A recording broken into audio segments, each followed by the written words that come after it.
Davis Brothers has been providing homeowners and businesses with exceptional roofing services since 1983. From repairing roofs on small homes to installing new roofs on large commercial retailers, no job is too big or too small. Your home is an important part of your life, and your roof is an essential part of your home. We understand that. Whether you're inspecting, repairing, or replacing your roof, we'll treat your home like it's our very own. Low slope, steep slope, big or small, it doesn't matter, we do them all. And remember, we have the capabilities and the manpower to take on any size job. When it comes to your roof, it's important to be proactive. Choose an experienced roofer you can trust. At Davis Brothers Roofing, we are your experienced roofer. Contact us today for a consultation and let us earn your trust.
Hello, ladies and gentlemen, and welcome to the Sunday Night NASCAR Round 3 of the playoffs here. Still in the round of 16, but a lot of things to be decided here moving forward as we get ready for qualifying.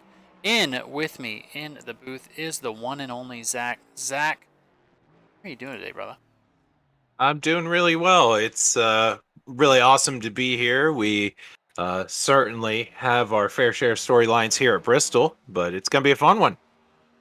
Definitely, as you can see on the left side of your screen, stage right, I guess, Alex Murray just put down the fastest lap of the qualifying session.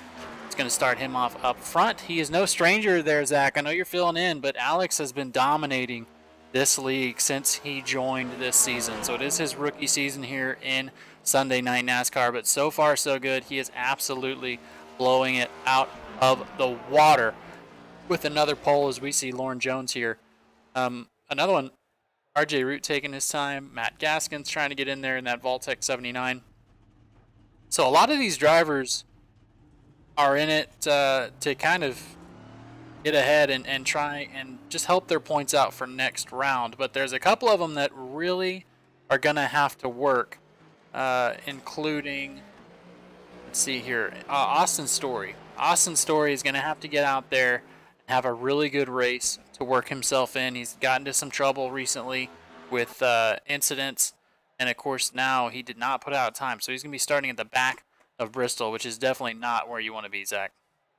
Certainly, it always is chaotic here, and if art imitates life tonight, we learned very quickly that this two-lane Bristol is it's very hard to make up ground. So, as if it wasn't hard enough, old school Bristol now it just seems that you're caught in a log jam, and qualifying good is definitely a recipe for success. Yeah, expect like you said, Bristol. It's a coliseum. It's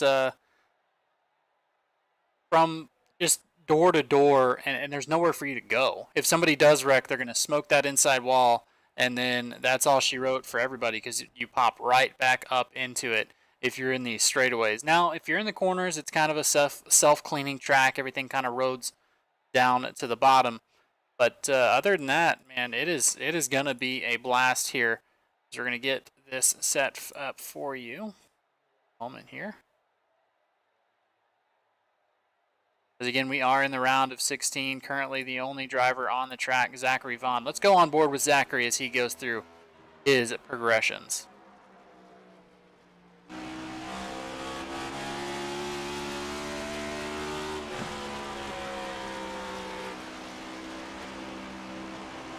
It's all going to be up to driver preference here tonight. If you're so inclined, wrapping the bottom like old school Bristol will definitely save you the longer we go.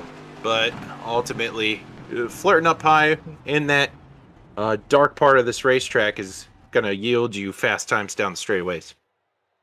Yeah, definitely, and that's what we kind of saw there. Zachary trying that low line did not work out the way he wanted it to. But now another fast driver's coming out. Joseph Lester, not in the playoffs, but someone who has been sort of a menace, coming in here doing a really good job running these guys ragged. A couple of them have came in and won some races and done some damage from, as far as points are concerned, and keeping points away from your playoff drivers. There we go, Joseph Lester with a 14.68. But this is as good a time as any to go ahead and go over kind of what we're looking here at Bristol.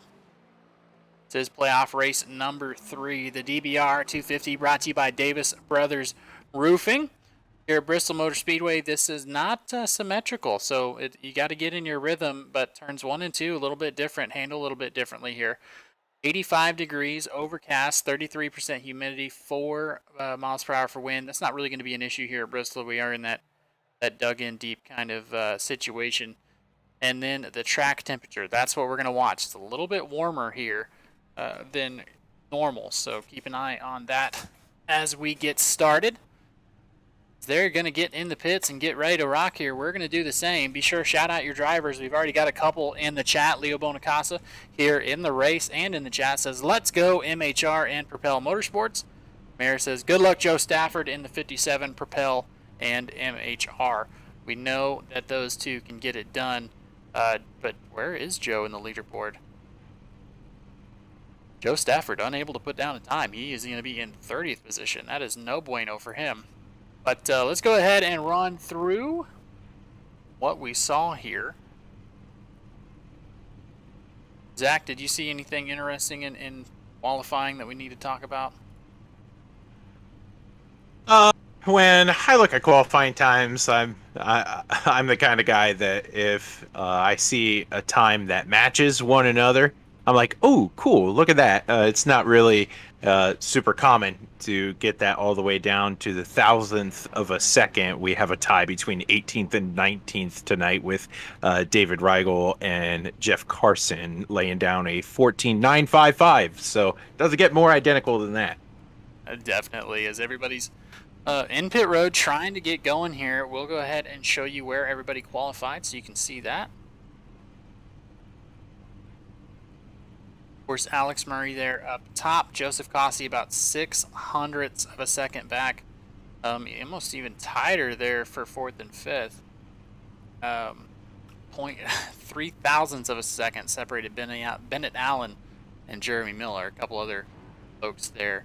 So full field, it's going to be a mess here, folks, but it's going to be a fun one to watch. They're going to battle it out in the Coliseum as we are going to get rocking and rolling here. Go ahead and go over our grid brought to you by Davis Brothers Roofing. Starting out, that's going to be Alex Murray on the pole. Next, Joseph Cossey going to be outside. Row number 1. Row 2 is going to be Josh Ward and RP Allen. Then Bennett Allen and Joseph Lester. 30 of Jeremy Miller there in 8th. RJ Root on the outside.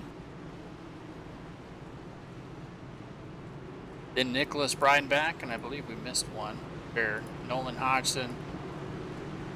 59, Chad Sander. So Nolan Hodgson on the inside, row number 4. Row 5 is going to be Wyatt Fink and Nicholas Breidenbach. Then we got Zachary Osborne and Brian Alexander. Randy Belk there, currently 15th. Bryson Alexander going to be 16th. 16, Randy Spivey's is in that Mission 22 machine. Seba Cornez there in the 17th position. Dave Riegel on his outside. Then we got Leo Bonacasa and Jeff Carson, Matt White, and Marty Roberts Jr. Row 14 is going to be Chris Claude in the Sprite machine. Charles Eaton in the 24. In the 11, Lauren Jones and Stoney Benefield. Matt Gaskins in 27th. Emily Arias there in 28th. Joe Stafford. Austin Story has some work to do. Glenn Bolliard, Brian Samuelson, Alex Princeton, and Alexander Geigler. They're finishing off. So, one to go after we ran through everybody. Alex Murray is going to have the button once they get around. As they're in the backstretch there, Zach, what can we look for on these restarts? Well, especially as strategy plays into tonight's race, I would take a look at different pit strategies and how drivers understand tires, right? If you restart on old tires at this racetrack, it might come back to bite you. Definitely. So green flag is out here. Alex Murray, Joseph Cossey getting it going here into turn 1. Everybody seems to be rocking pretty well there. Along the backstretch, same thing. Everybody just rocking and rolling. Maybe my iRacing audio a little bit too high there. Nobody moving too much. Everybody kind of lining it up. RP Allen's up 1 position in 3rd. Josh Ward back there in 4th. Everybody else just trying to hold on as close as they can to the wild track here at Bristol. Farther on back, David Riegel working that bottom line. Side by side. Joseph Cossey got ahead of Alex Murray. It'd be interesting to see how clean air affects these drivers tonight, right? We saw on the real life side is there's a little chrome horn usage, but as we saw in real life, clean air played a huge factor. So you got to want it early. Definitely. Oh, got a. Oh. Accent on 3 and 4. Everybody got to get woed down there, and then a little bit extra on the back end of it. That was Nolan Hodgson. I know he's got a ton of fans in the chat, so that is no bueno for Nolan. But we are here. Let's see what happened. I don't even know if he started it. He was just on the back end. take a look.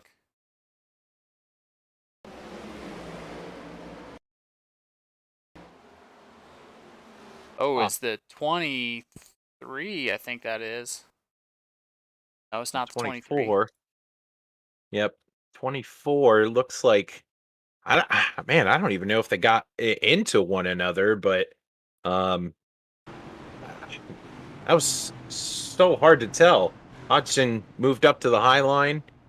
Looked like he might have overcorrected it, trying not to get into the wall. And of course, here at Bristol, if you're back in the pack and the wreck's not called, you're holding on for dear life. All these corners are blind. So you turn the corner and there's a car sideways, nowhere to go.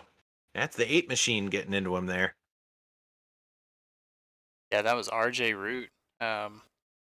Was unfortunately got into the back of him, so that's going to turn Nolan Hodgson around. And so far, the biggest winners I can see, Austin Story is already up 8 positions, so we can watch the restart, see what he did there. But then one thing I definitely want to see, I want to see the pass for first. This is a replay of what happened. How did the 88 get around Alex Murray here?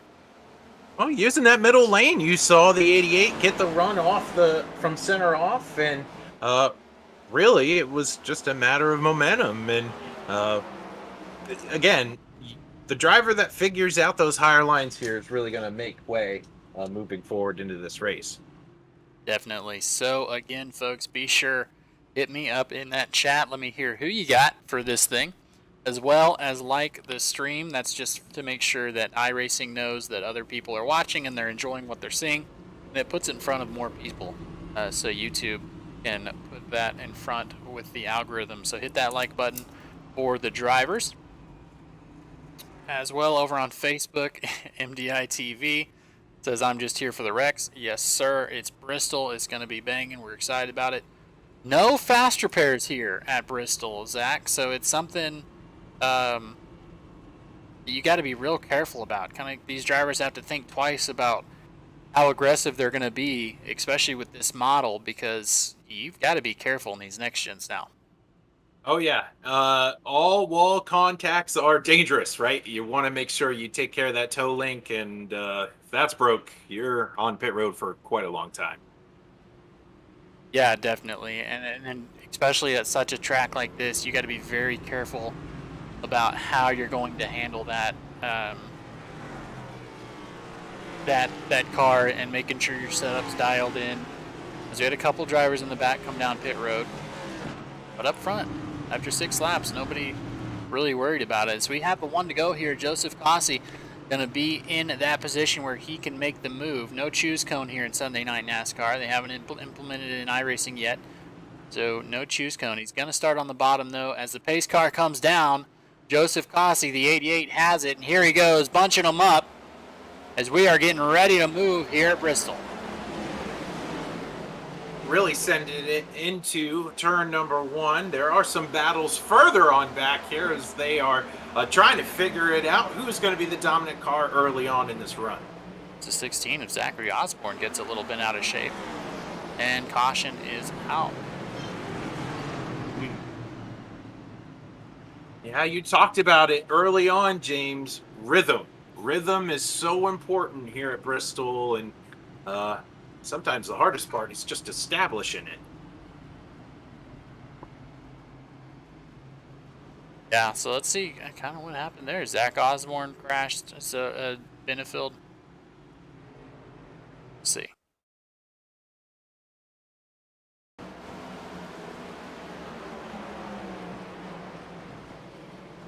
So the 16 was coming up and kind of slowed down there. Oh.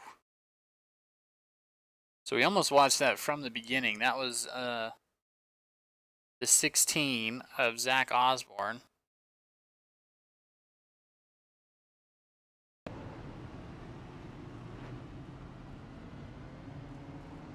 This was not clear there. Stoney Benefield involved, as well as Nolan Hodgson. Slowed down. I don't think he was in it, but he was involved there.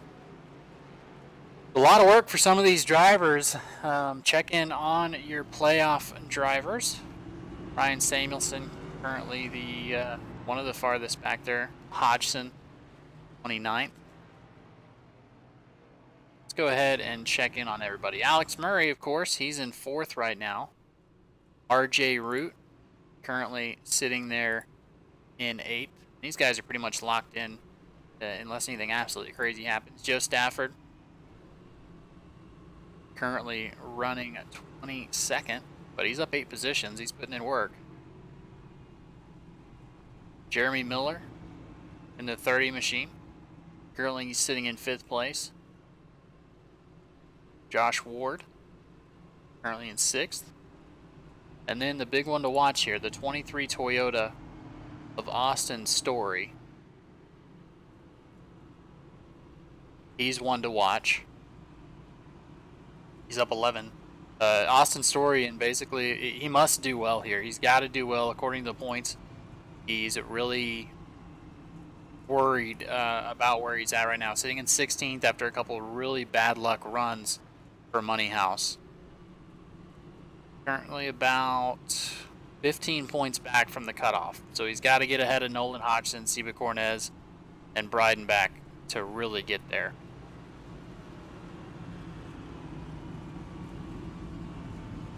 Then we have Ryan Samuelson in 23rd. He's also up 11 positions. Matt White currently sitting in 17th. Charles Eaton right behind him. And then Nicholas Breidenbach in 11th right now. Leo Bonacasa, Chris Claude,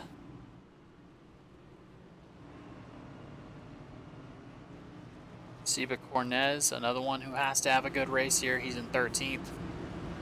JC Gibson.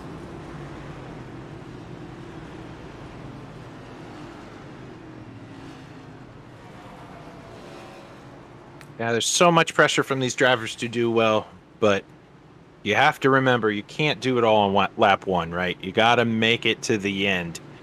250 laps here at the Great Coliseum. It's time to just be patient and just manage what's out here in front of you. These drivers are talented enough to do that, certainly tonight. Yeah, definitely. That's what they got to be doing. They got to be careful as we're going to get started here. Big jump, but on the outside, RP Allen bends the tires a little bit. That's going to hurt him.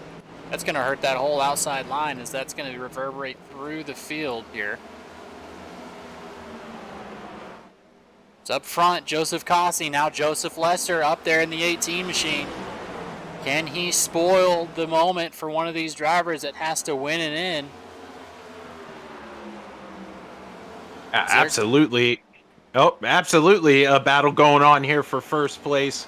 Got Lester peeking into the inside. He goes, I know you got that clean air. I want some of that. So definitely take a watch here early. How aggressive are these drivers willing to be early here at Bristol?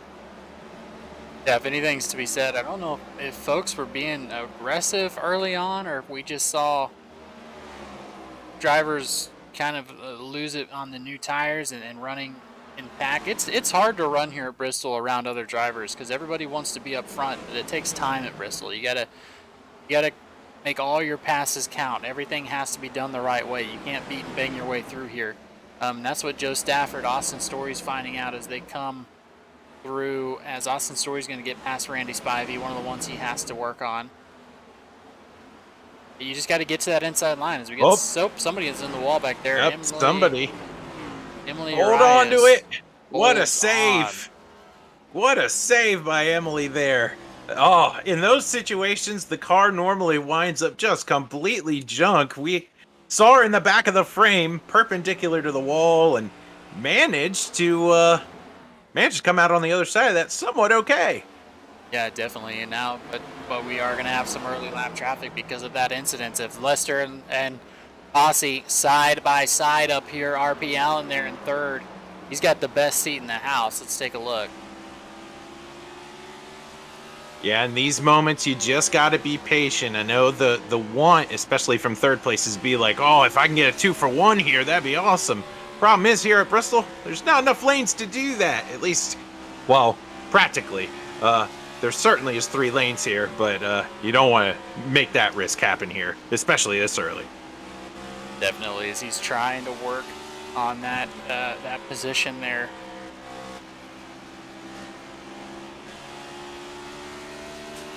You can hear the off throttle time, especially on exit, trying to catch it up the hill.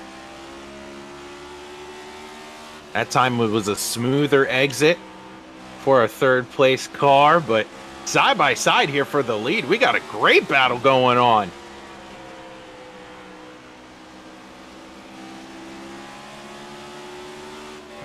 Absolutely, and just a fantastic battle. Uriah's just trying to keep that car straight. Now's where the pressure is really on if you're the lap car. You've got to be very careful about what you do, because you don't have to let anybody by, but you also don't want to affect too much of the race, especially in this position. And now Lester and Cossie are side by side. Lester's going to try and work him up into the lap car so that he can make a clean pass. Cossie's got to get down. Cossie's got to get past Emily, or he's going to be in trouble here. Well, it looks like the leader has found the lane to work with. Problem is, we talked about rhythm early and often. Cossie's been driving that high line. Might not know exactly how to run this low line. As you can see it working it up the racetrack. Thought about 3 wide, thought the better of it. There you go, rhythm. It's all about rhythm. And when somebody forces you to drive a line you're not used to, that can cause some issues. As you see, right back to the top line. Yeah, definitely. And now Lester's going to get by. Ooh. Wow. Alexander Dingler now in there. Chris Claude. A lot of these drivers. Now we're working into the real lap traffic, folks. Lap 34 of 250. Everybody trying to get by lap traffic and also race. And these guys up front are here for it. Josh Ward, currently in the 1 machine. He's working past Wyatt Fink, trying to work on that. Again, folks, there's so much action happening on the court right now, or on the Coliseum, that we need you guys to shout out your drivers so that we can keep an eye on them. That way we know who to watch, where the crowd wants to see. As right now, Nolan Hodgson did get called out in the 54 machine by his faithful. Because there's a mess in front of him. Nolan. Oh, yeah. Oh, boy. And, oh, man, up into the fences of 45. 54 is going to squeeze on by. Oh, my goodness gracious. That was almost commentator curse right there on the platter, right? We started talking about him, and then calamity unfolded in front of the 54. Gets through it clean. And definitely Joseph Cossie still has the lead. He was able to work by some lap cars a little quicker than Joseph Lester was. Back in the back here, Jeremy Miller looks like he's going to make a pass for third, trying to get to the inside of Allen. Now we're going to get into it. Yeah, we're going to get into where these drivers are going to start seeing these laps count against their tire strength, because it's going to be really rough to try and keep these speeds. Look at that wiggle. Yeah, I think it was a little more than a wiggle there. It was more of a, I'm frustrated, maybe get out of my way. Of course, all that's allowed here at Bristol, right? This is the battleground of racing, where drivers just kind of are a little more physical. As there's, as you said, action all over the place tonight. Here, Nolan Hodgson trying to work on the 14 of Siva Cornez. Now the 63.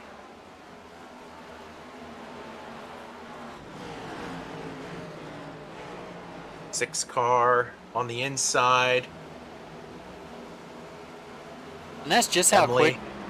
That's just how quick it can happen, right? Emily was trying to keep the lead lap, and then unfortunately, once everybody gets in there, it's just really hard to get this thing back underneath you. But you know what? She's doing something that we saw some Cup guys not even doing in real life yesterday. She pulled to the inside lane and got all the way down to the bottom part of the racetrack, and then re-entered where there was not as much traffic. So definitely props to Emily, because we saw that happen in real life and guys weren't moving over. Yeah, definitely is one thing here.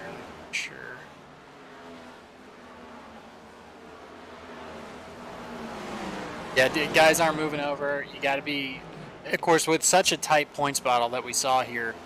And it's the same here. Chris Claude really put himself in a good position.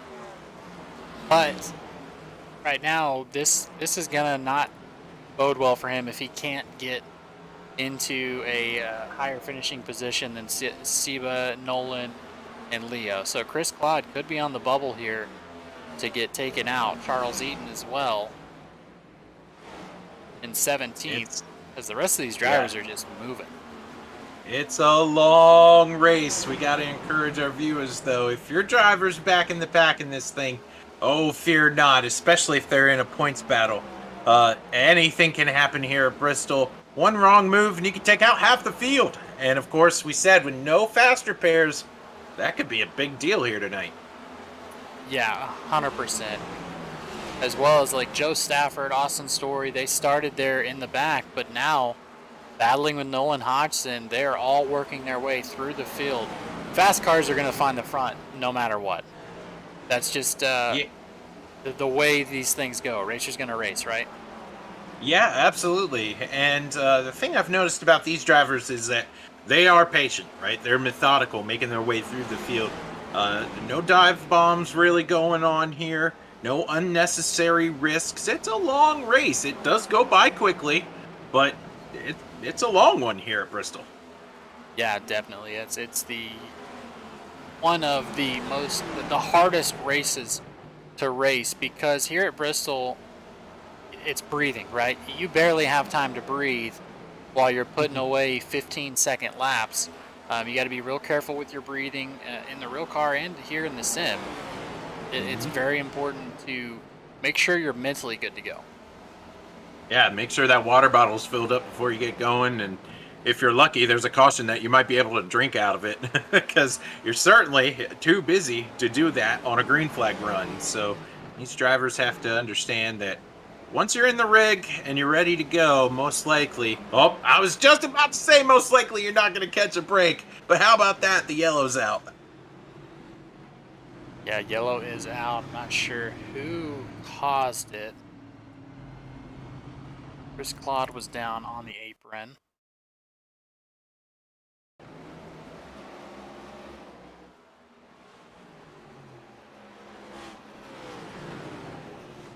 It happened in front of him.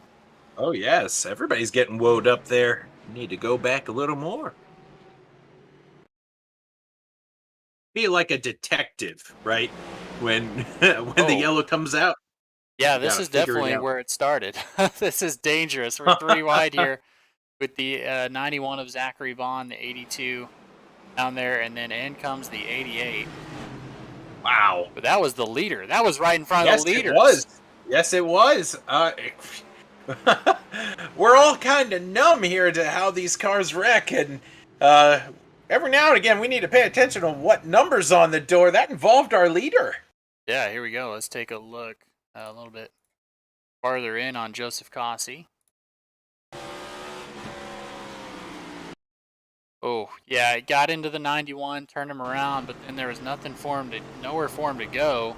Luckily, I think he may have gotten very lucky with netcode, and I don't think that is going to count against him as far as damage is concerned. So everybody in the pit road right now, we're going to wait till he's done.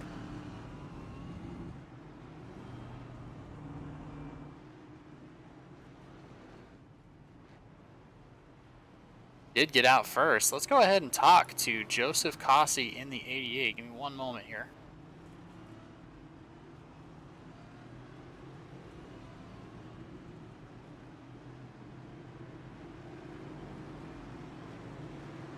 If I can find Mr. Joseph. Nope, can't get him.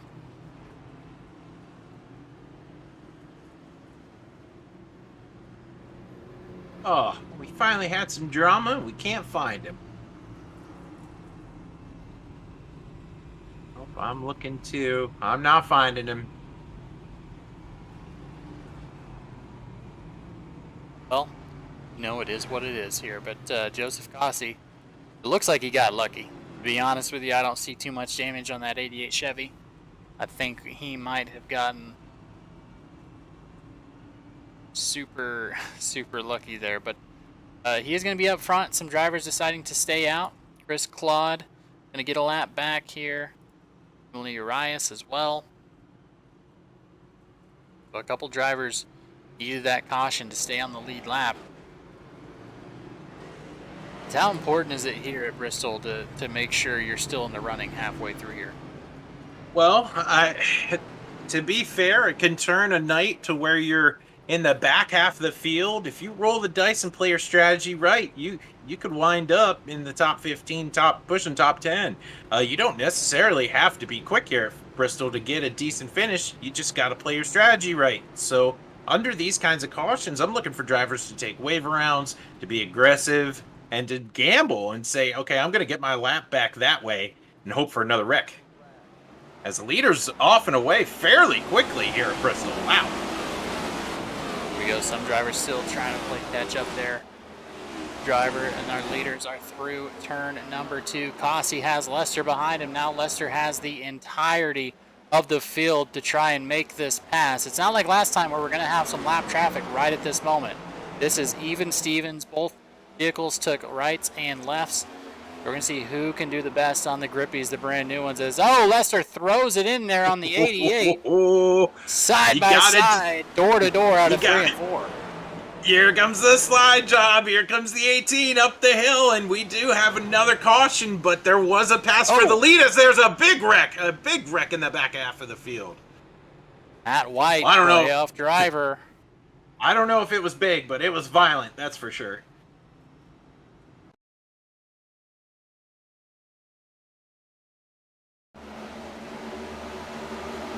RP Allen was there. Matt White is a playoff driver. Oh, looks like he hit the hop. That put him down, nosed in a little bit harder than he wanted to. Austin Story involved. Yes. It'd be interesting. These kind of funny hits, the ones that Story just took, those are the ones that can, as you see, they're wrecking even more in front of Story there. Wow, it just kept going. That was Bryson Alexander. 20 was in it. The 7, the 89. Lot of cars in this incident. I'm curious to see what the 23's damage is like, because it's those kind of funky incidences that sometimes cause the most damage. And there's just nothing you could do about that. And the after effects, of course, the 20, 22, and then the 62 tried to get through. Yeah. Eesh. So the 23 actually did a little bit better than he could have. He was close to getting schlackered there on that one, but luckily no harm, no foul. As we have, let me see here.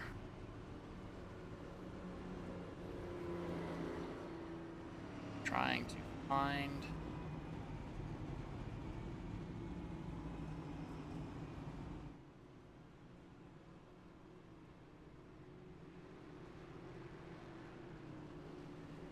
We go. So yeah, these drivers, Matt White, definitely one of those that's in the playoffs who has to have a good run here. That's definitely going to hurt him. Randy Spivey, another one in that Mission 22 machine. We're on our 4th caution of the night. Let's address some chats. MDI TV, it's strange listening to you guys and not hearing Angel squeaking. Hey, Angel squeaking is iconic. We love it. But there will be no angel slander here, but my ears do thank me. Yeah, a little bit of angel slander. A little bit. But, you know what? That's okay. We'll take 1 or 2. Yeah. No fast repairs are the best. That's true. Nia Neckrat Goddess over on YouTube. Because, guys, we are on Facebook and YouTube, by the way. Check us out, facebook.com/simracingmedia. And then if you're on Facebook, you can check us out on YouTube at youtube.com/SimRacingMedia LLC. So add that little LLC on there. It helps out. Paid for it for a reason. As we see here, she says, go number 63. The 63 machine of Wyatt Fink is currently in 28th position, a lap down. That is no bueno. But he's getting there. Callie says, let's go 54. I know that guy. That's Nolan Hodgson, who just came down pit road to get some fresh tires. Second time around, he's still in pit road. Or no, he's not. I'm sorry, there he is. So they're lined up in the Food City 500 here, or the DBR 250.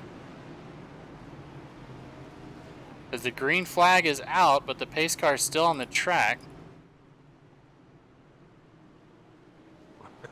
They're not going to run that. They're going to let it. They're going to throw that yellow again. I don't know what iRacing was doing there. Caution is out. Richard Petty was climbing in that pace car. He wasn't going to leave. So, yeah, life imitating art in many different ways here tonight on iRacing. Well, what a good time. We can go to some ads here and pay some bills. Folks, stick around.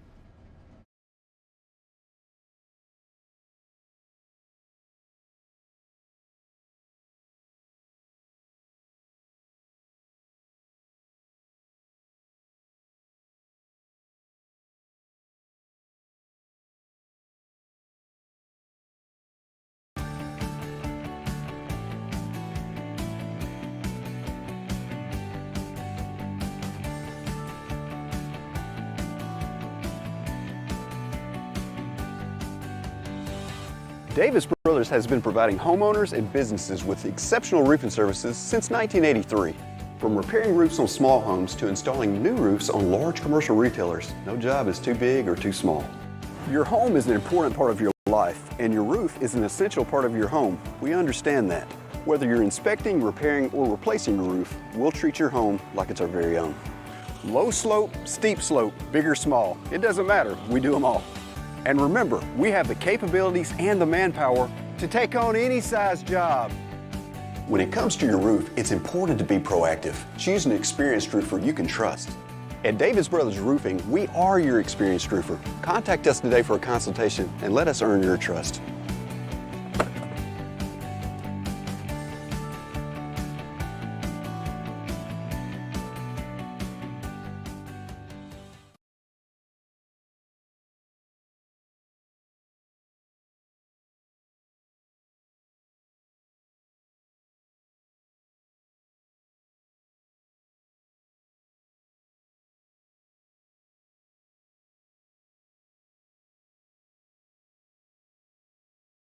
It has everything you need for a beautiful lawn in one bag. And all it takes is one application. For season-long weed control and feeding, apply the granules when the lawn is wet and weeds are actively growing. It blocks crabgrass all season.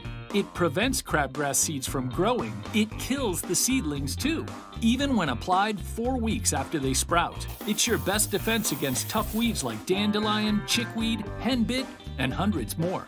Plus, its slow-release formula feeds the lawn evenly for months to build stronger roots for maximum heat and drought resistance. Preen 1 delivers convenience and better performance in one package with one application. Spend more time enjoying your lawn and less time working on it. Preen 1, and it's done.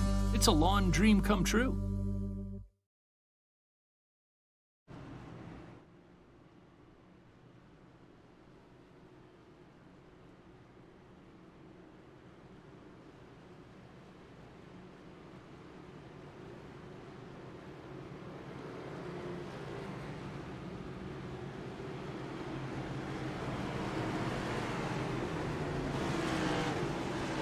All right, ladies and gentlemen, we are back here.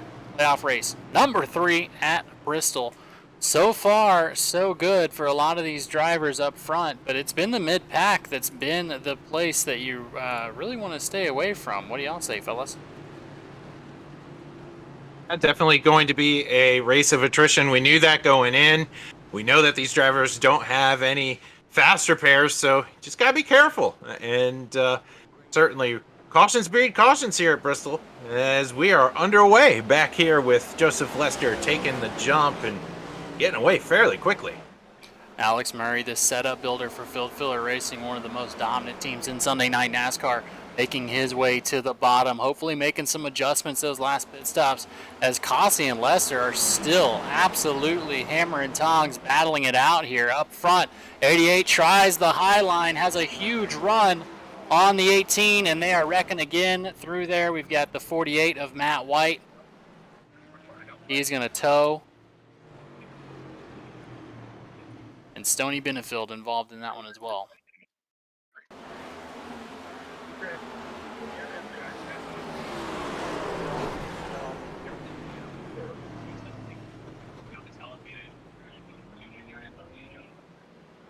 That's just unfortunate. We talked about all night long about how rhythm is the thing you need here at Bristol. We had a nice little green flag run, and it's been really hard to establish that back here with the field. Yeah, definitely is. We're trying to see some more. I'm not sure what happened there. The 70 Stoney Benefield really got into him, but Matt White just did not have it this time around. He did take it to the pits. I don't know if he's left the session yet, however, as I believe Matt White has left the session.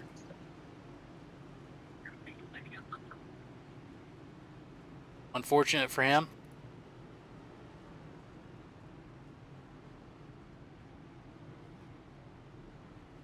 As we are going to get, let's see here, Joseph Lester up there up top.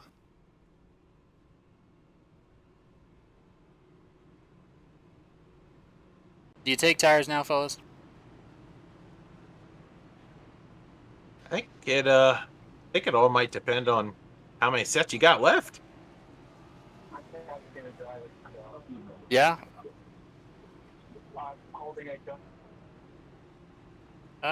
Who?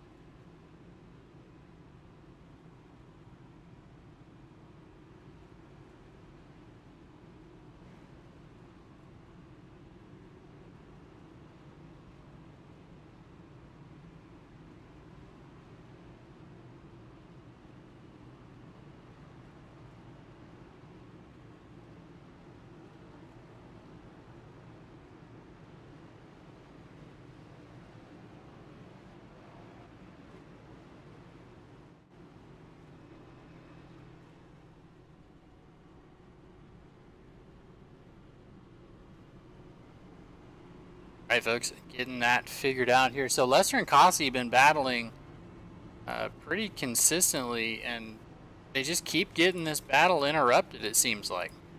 Either one can really figure it out. Yeah, again, it's all about rhythm here, and I've said it once, I'll say it 1,000 times before we're done tonight. You're never really going to figure out the strength of the other driver pacing under yellow. So right now, it's who gets the better restart, who flings it into one better, and then holds on. Absolutely. As we see right now, we are ready to go side by side. They've got the one to go. Lester, Cossey, two non-playoff drivers, mind you. These guys really just battling for their own, to say they won a race here in Sunday Night NASCAR. Do know we do have another shout out in the chat. Leo Bonacasa had enough time under caution to say go I Heart Joe Stafford. I agree, I heart Joe Stafford as well. As Lester does it again, gets a huge run, jumps into that top line to stop the run on Cossey. Now farther on back, Stafford, we talked about him. He's working his way through the front, up 23 positions. Ryan Samuelson right behind him. As the top line is rolling here, Stafford to the top of Sanger, gets into him. Into Chad Sanders, Sanger on the wall. Everybody coming up into it. Oh, no. Nolan Hodgson picking up some free spots. He was able to get by.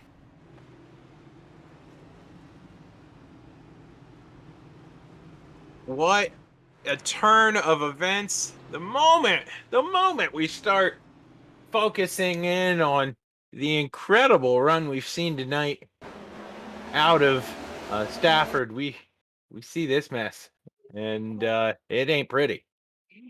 And Stafford just trying to squeeze through there, and I don't think that was an issue of 59 cutting him off. I think that was a little bit of both. Not enough racing room given as Stafford was trying to get through there.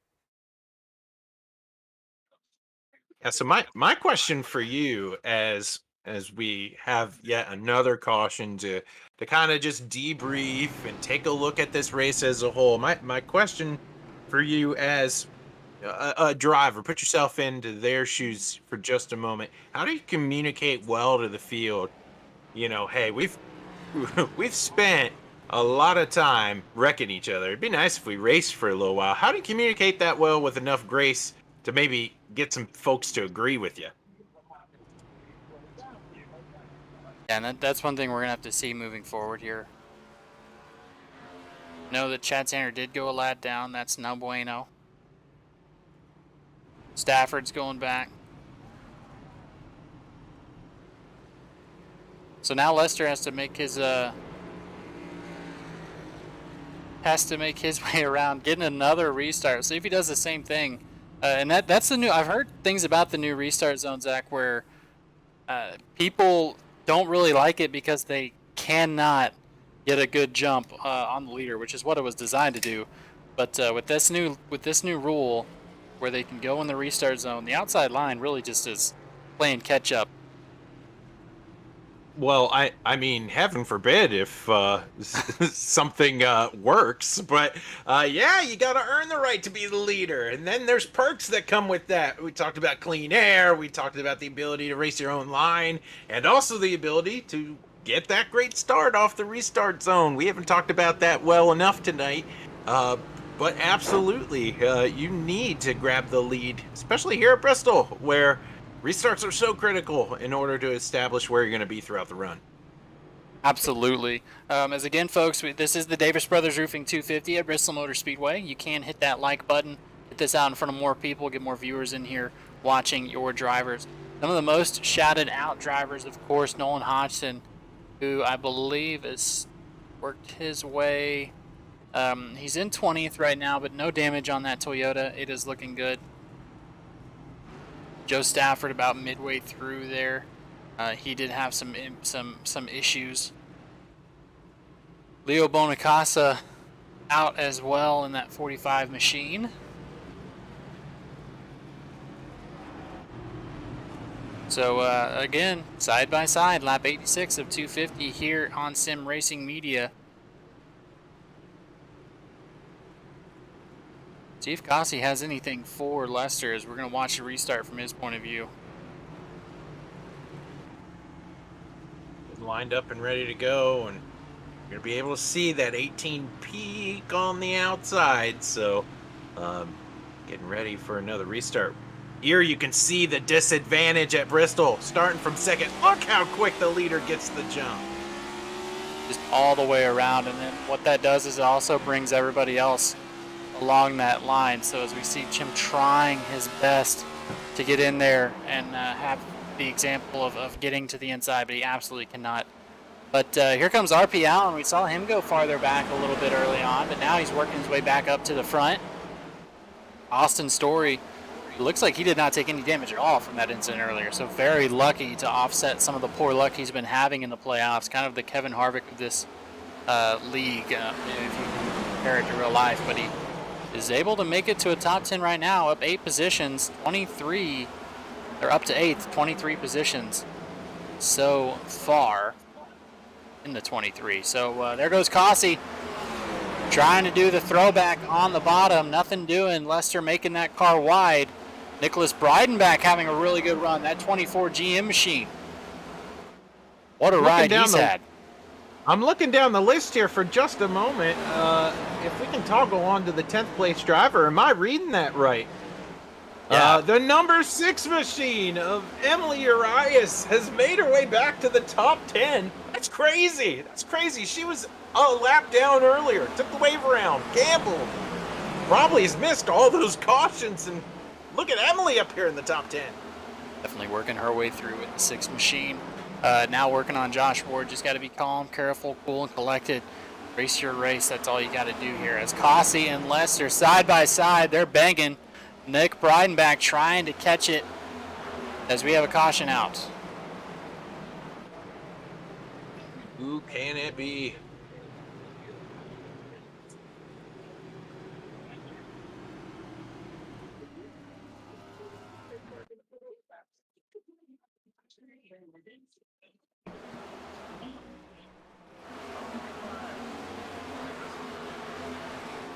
To the 97.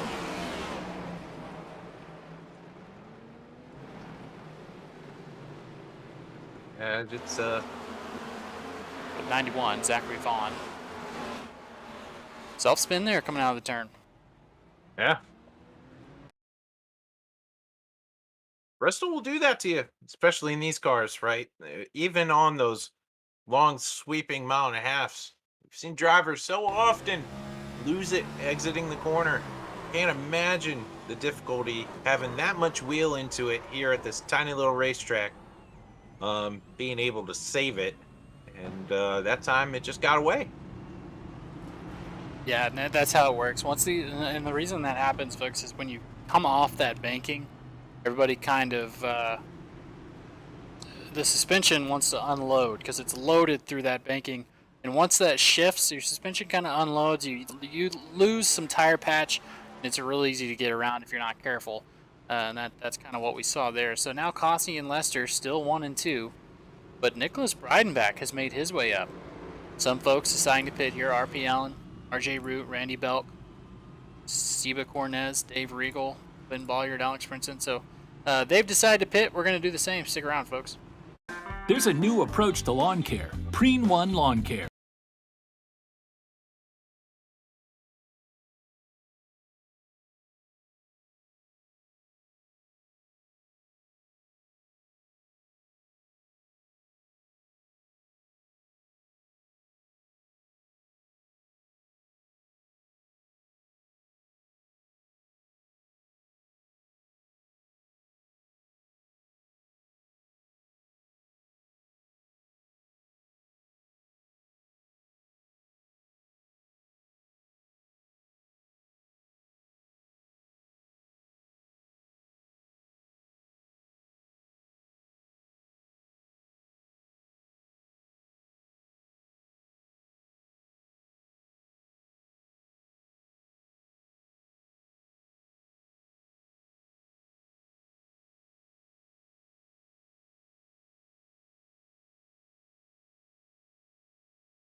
All right, folks, we are back here in the booth at the Bristol 250.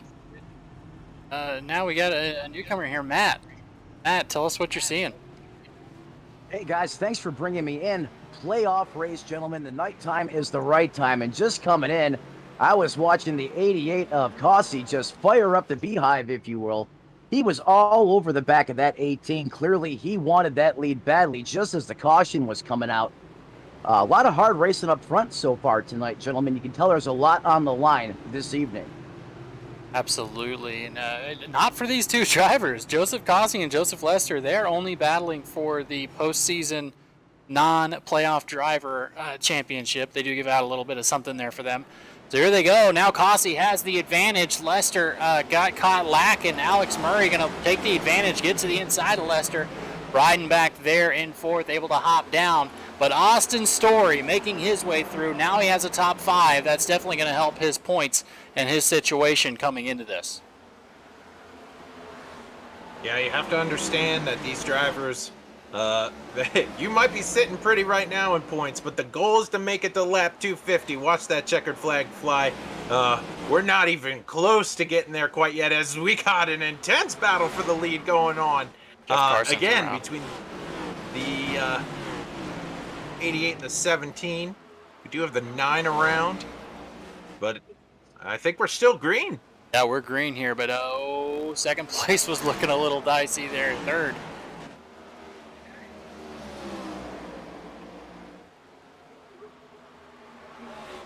Yeah, if I'm any of these drivers, I'm just understanding, okay, we've been pacing a lot. Let's just get in a line. Let's just chill out for a little while. I know Bristol's not really the place you do that, right? But maybe it might be wise for these drivers to get some momentum going and get some rhythm going. Try to figure out what line you like here at Bristol before you start racing. Yeah, definitely. Yeah, I know Lester and Cossey right now, they paid for the sim, they paid for the whole road, they're going to use it. That seems to be the, nothing to lose for them, but Alex Murray definitely just chilling back there, but he did quietly put down the fastest lap of the race at a 14.71 last time around, so his tires are worked into themselves, and he is rocking and ready to make it win number 12.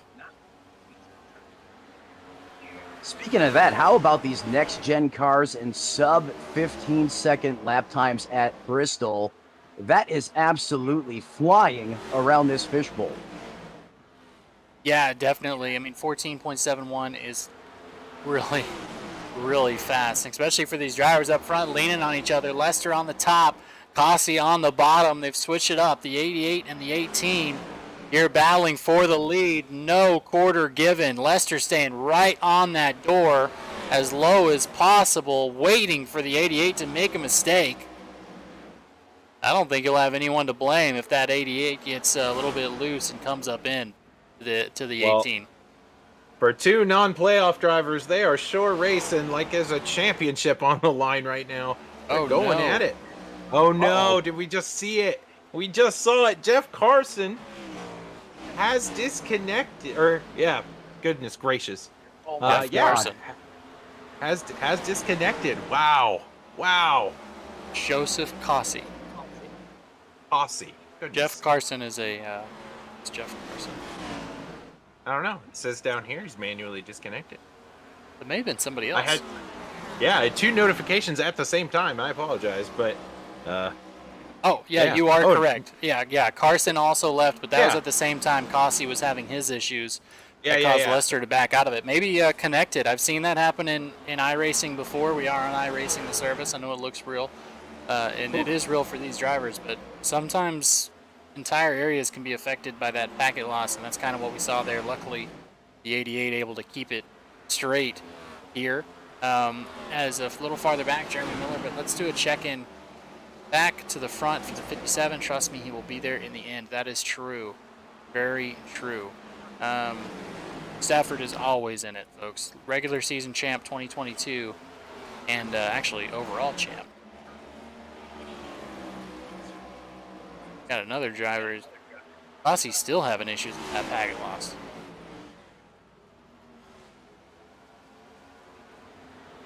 Yeah, and this is the technology side of iRacing that is so unique for us, right? We don't get power steering issues, right? We don't get the issues like a motor blowing up from time to time just randomly, right? We got to try to blow that thing up here in the sim, but what can happen is your internet deciding, hey, it's not going to work, and those are the same as mechanical failures in the real world, as these drivers have to maintain their connection. Oh, look at this Hornet's Nest led by Joe Stafford trying to work through Nicholas Breidenbach. Austin Story's there as well. Propel teammates as they've got it sorted out now, but there for a minute we were 3 wide for 5th place, and Austin Story is on his horse. He knows exactly what's at stake here. As they're up front, Murray getting by Cossey. Murray kind of with a long run car, it seems. They last came in at lap 56.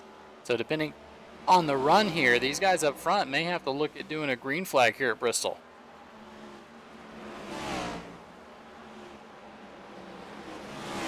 Yeah, it's hard to tell, right?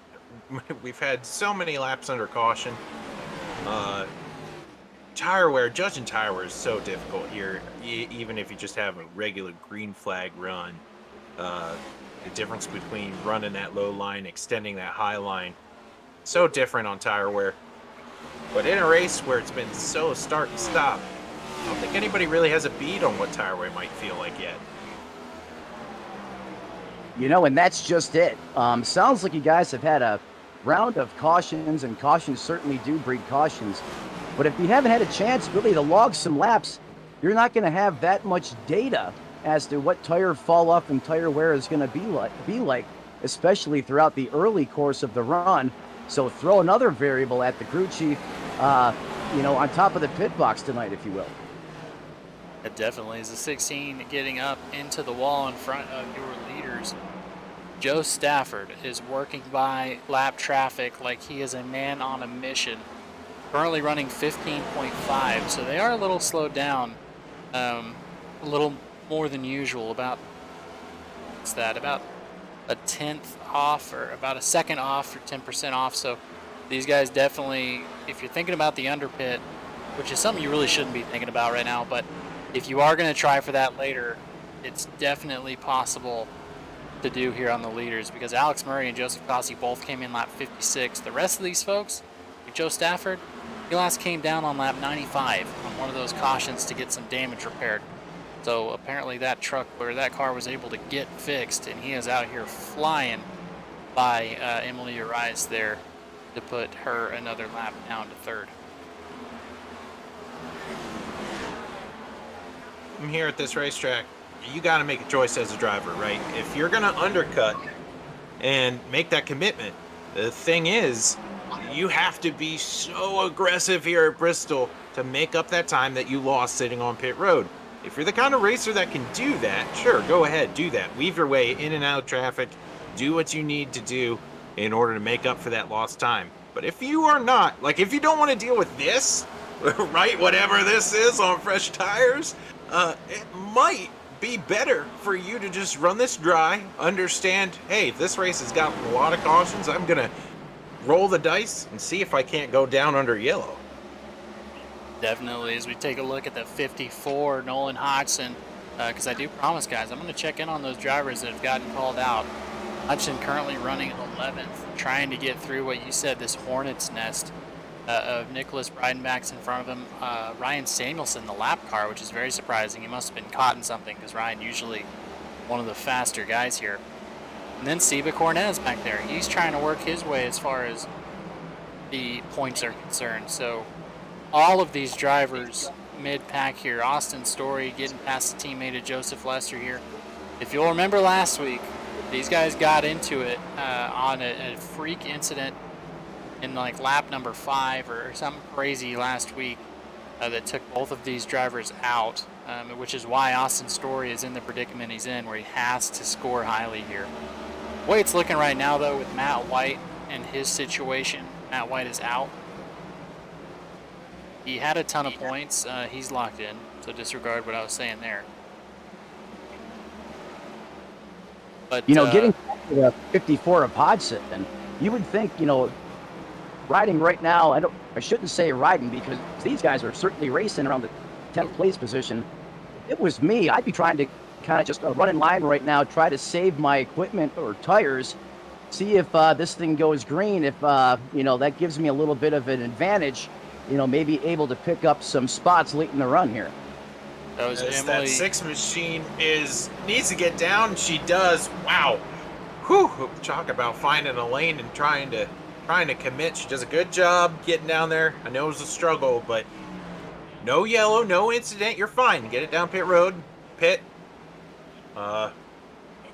Looks like there is a significant damage on that car, though.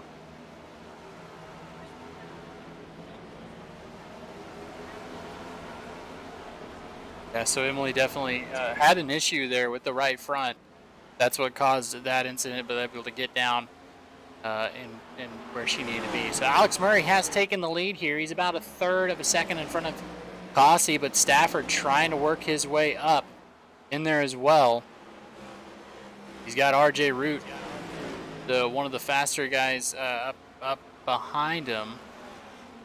RP Allen, Austin Story in 5th. Really a good running for these guys.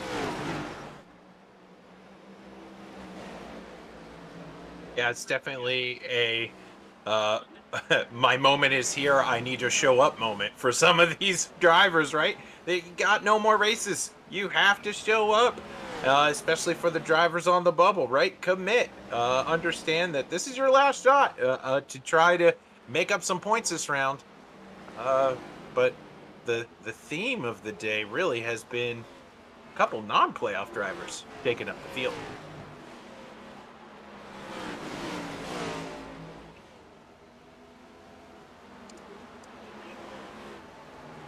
Here we go, Murray and Cossie working on each other.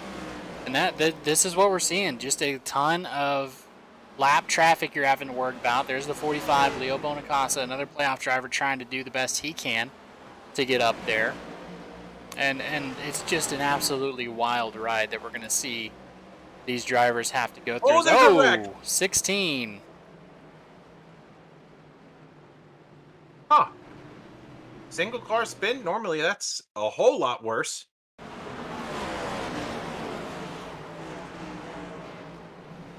So he had to get, not a single car spin. That was the 3. Oh, no. Bennett Well, Allen. I don't think that was the 3's fault. Well, by the time he got to the leader, he was a single car all by himself. So. There you go. That's where we saw it, right? So we can take a look here, kind of a little bit.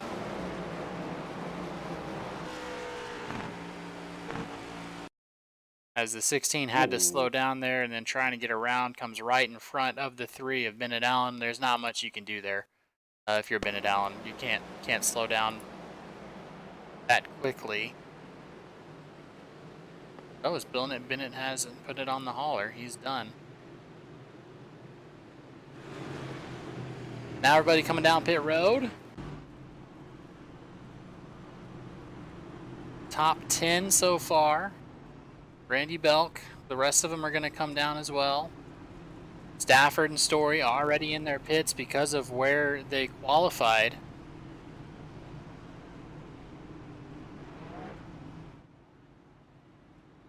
Yeah, so for any of you fans that are watching tonight, remember how about 10 or 15 minutes ago we were just talking about doing the undercut, right? And committing to that.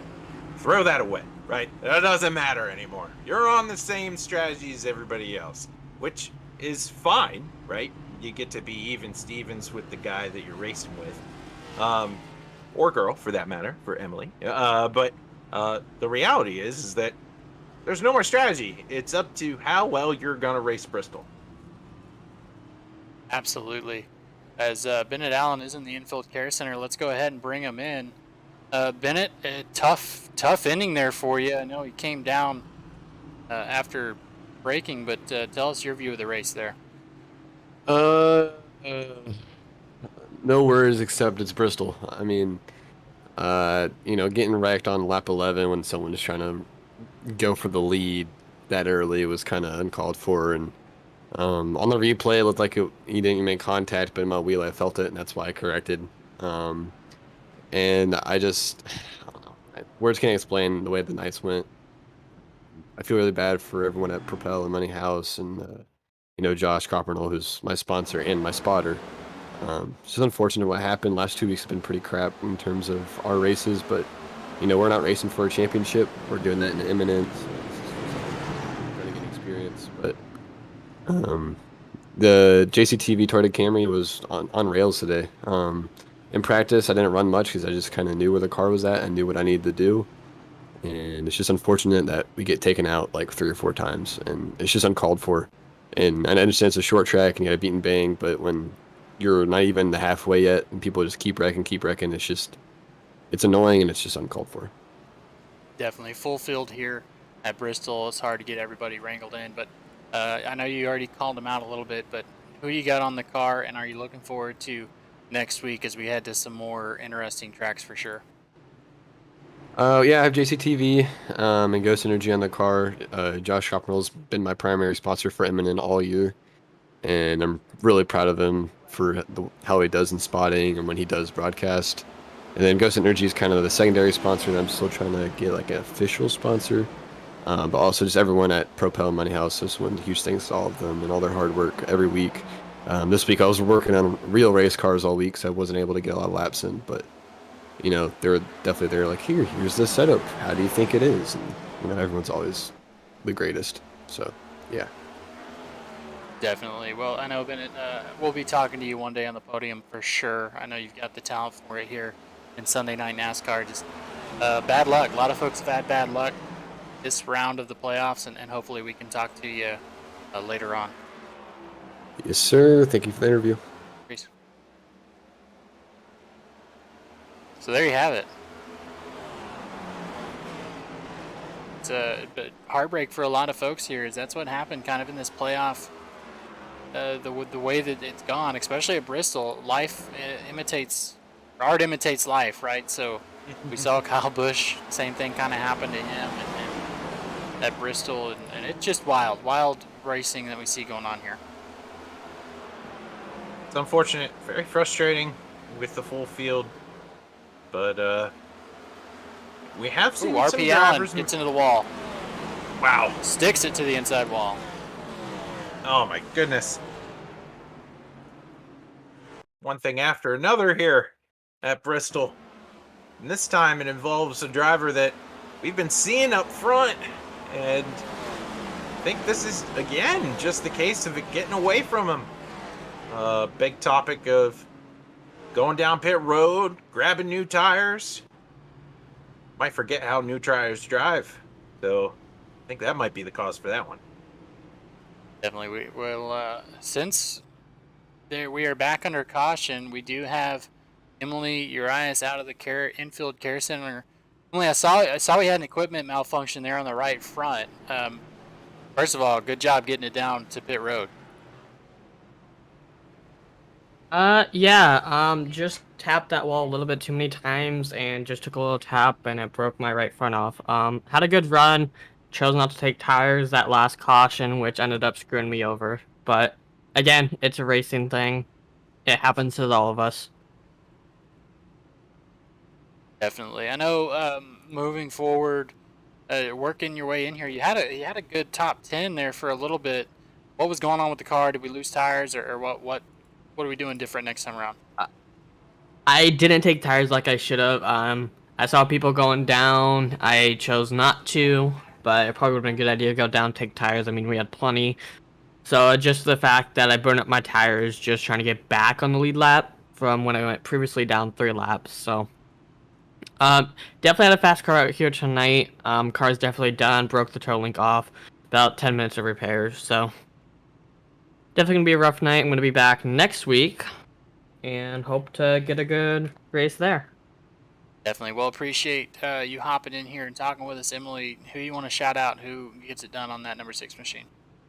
Of course, you guys up in the booth, SRM team at home, couldn't do it without you guys. Like to shout out the Trevor Foundation Project. They help save young LGBTQ lives. Definitely love seeing that out there. And just friends, family, and Chris Clapp for putting on this race. Definitely. Hopefully we'll talk to you next week in a little bit better position there, and we can kind of have a reset on Talladega, all the fun tracks. Oh yeah, Talladega is gonna be interesting. Definitely. We'll see you at Texas, Emily. Yes, sir. You have a beautiful night. As well. So there you go. Just issues in the car. So that's that cumulative damage model that iRacing has been talking about, and they did implement. Small contact and small collisions over time are going to wear down those parts, and that looks like what we saw with Emily in that number 6 machine. Really like that addition from iRacing. It's in my opinion, it's needed, right? Wear and tear is a big deal. So it's not just crinkles on a body panel, it's other parts in the car that are affected. Yeah, definitely. Dirt track racers. I haven't heard how terrible it is yet, but it's gonna hurt them guys for sure. Over on YouTube, let's go Murray. That's what Haley says. Chrissy Witten says, "You got this, Joe." Email watching Nolan steadily head up. Love to see that. Nolan is currently, let's see where Nolan's at. It would be They're 11th. 11th. As we're going to get this restart going, Joseph Cossey has the button, and he is going to get going in that Geico restart zone. Everybody behind him moving as well. What a great time for a turn it up.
All right, ladies and gentlemen, you are watching the. Yeah, I'm getting.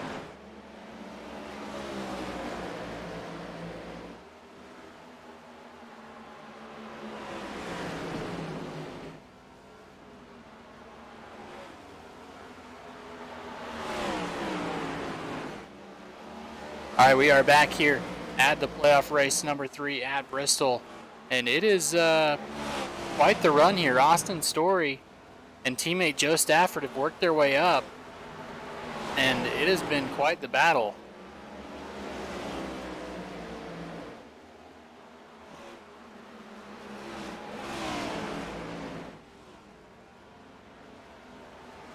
Gets loose in front of the 57. Woo!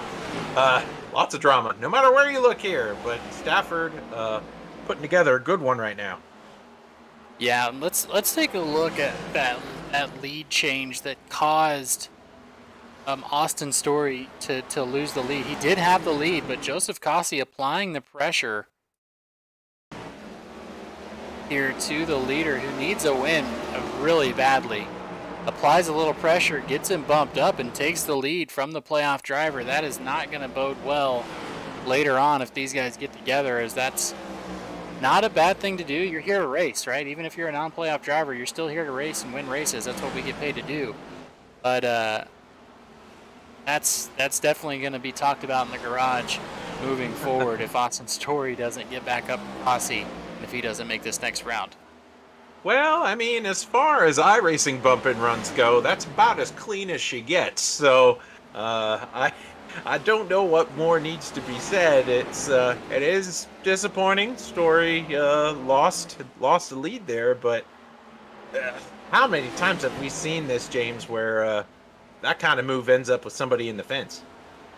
Yeah, definitely clean move all the way around, like you said, very clean move there. But iRacing drivers have short memories, and iRacing drivers have way shorter or longer memories. I'm sorry. You gotta have short memories if you want to be a race car driver. But you're in the sim, and you've spent an hour and a half battling to get up there, and then you feel that little bump. You might want to forget that moving forward. But Stafford walking it out. He's made some adjustments on lap 145. Cossey, Story. Then we have Alex Murray in 4th place. RJ Root, the teammate, there in 5th. Jeremy Miller in 6th. Randy Belk there in 7th. Nicholas Breidenbach in 8th. Chad Sanner in 9th. And Charles Eaton rounds out your top 10.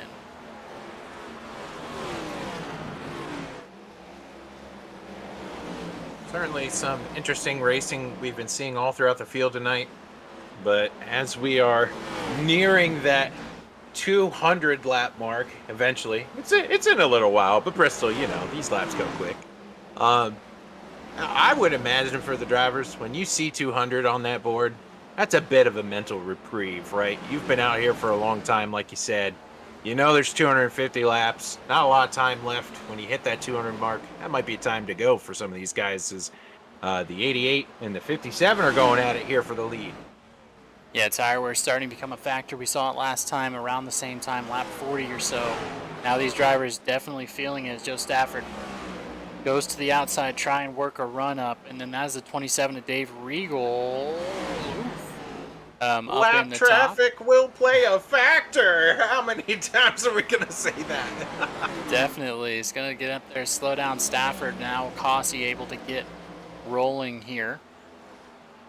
Austin Story's falling back to 4th, but he's still much farther ahead of the folks that he needs to pass. So I think as far as points are concerned, Austin Story definitely having some luck up front. And as we talk about when the chase started, get back to our points. Austin Story needs about 11 positions on either Siba Cornez, Leo Bonacasa, or Randy Spivey. It looks like Leo, unfortunately, not having the best race. He's currently in 24th.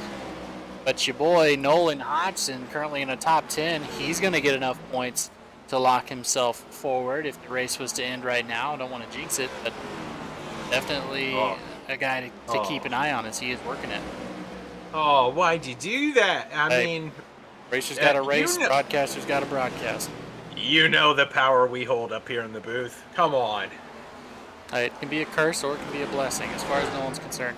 Talk about a guy who has gotten kind of the blessing from it. Nicholas Breidenbach, I talked about him a lot last season because he made the playoffs. He was one of your mid-pack drivers, but the way he has grown, the 24 machine now, he's locked himself in to the round of 8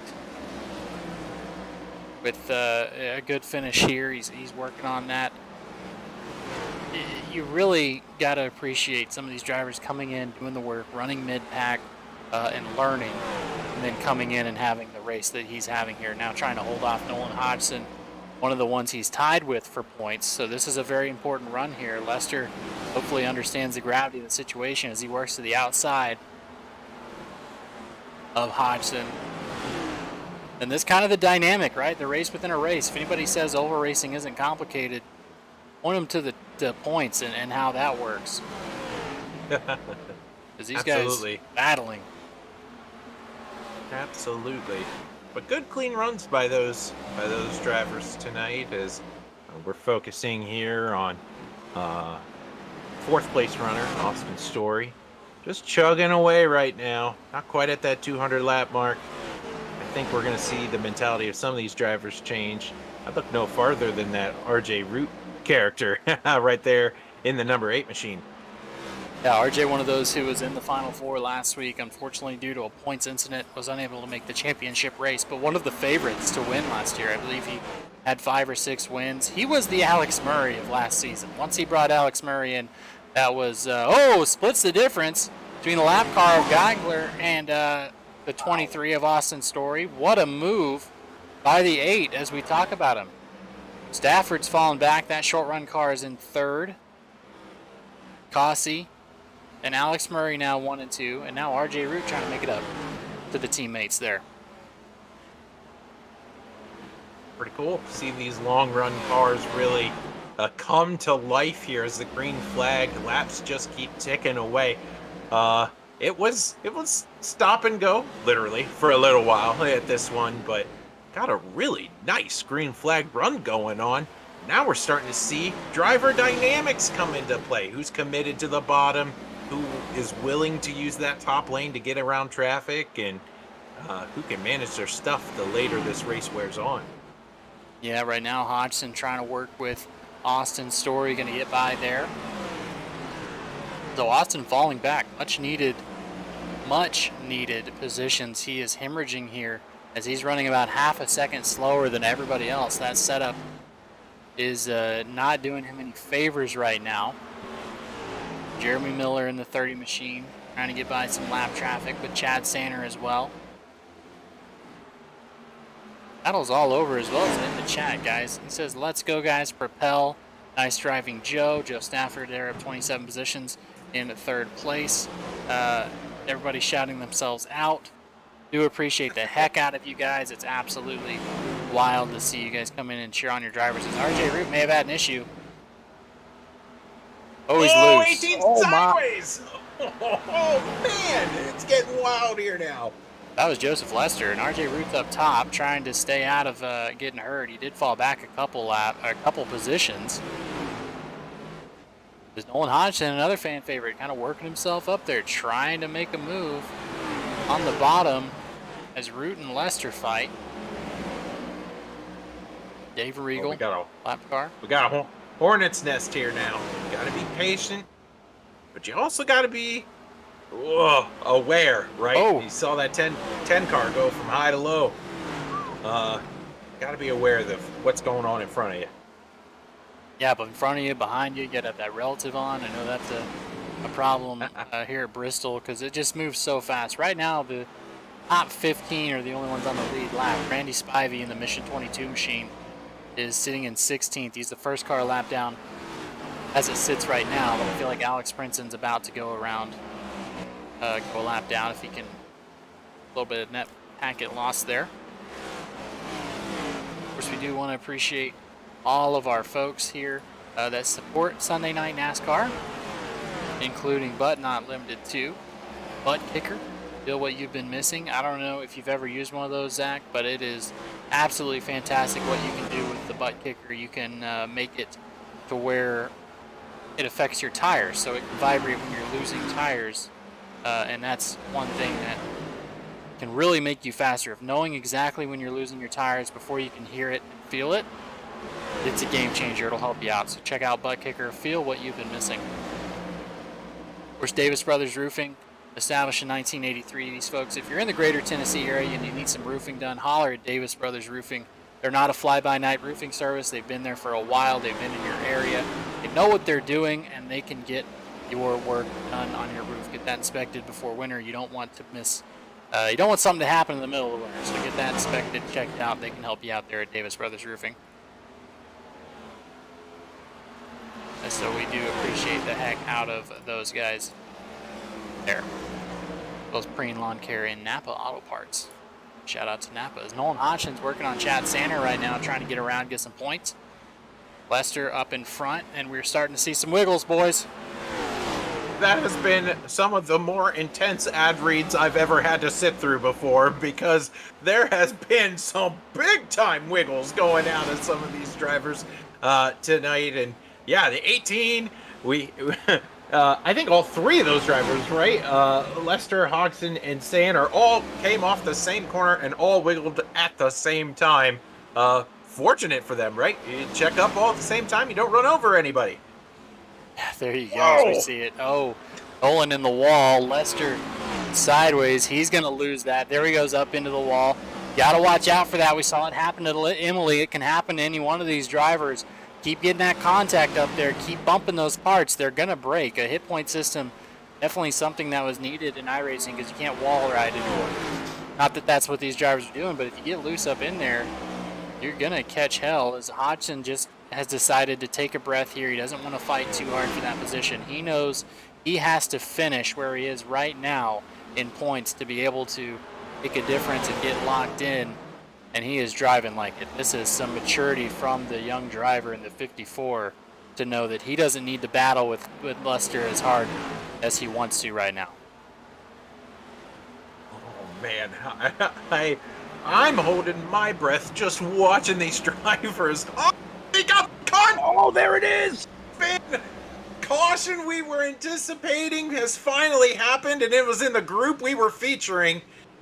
Oh man, and I would hate to say we saw that coming, but it just, you could feel the intensity in this race start to crank up over the last 20 laps or so. So what happened here?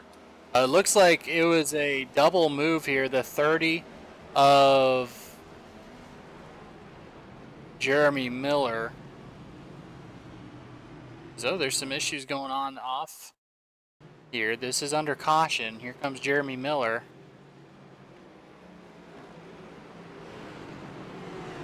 Let's see. Not happy about it. Gets him rolled around. Oh, why? Drama here. They are going to have to be right next to each other once they get on the start here. So something to keep an eye on. But let's see that wreck one more time, because I see what I believe happened is Lester got into the 30, and then the 30 that ended up. Let's see here. So there it is. There's the contact with the 30. That showed the 18 getting slowed down, and then the 54 just luckily able to walk around with no issues. That is very lucky for him.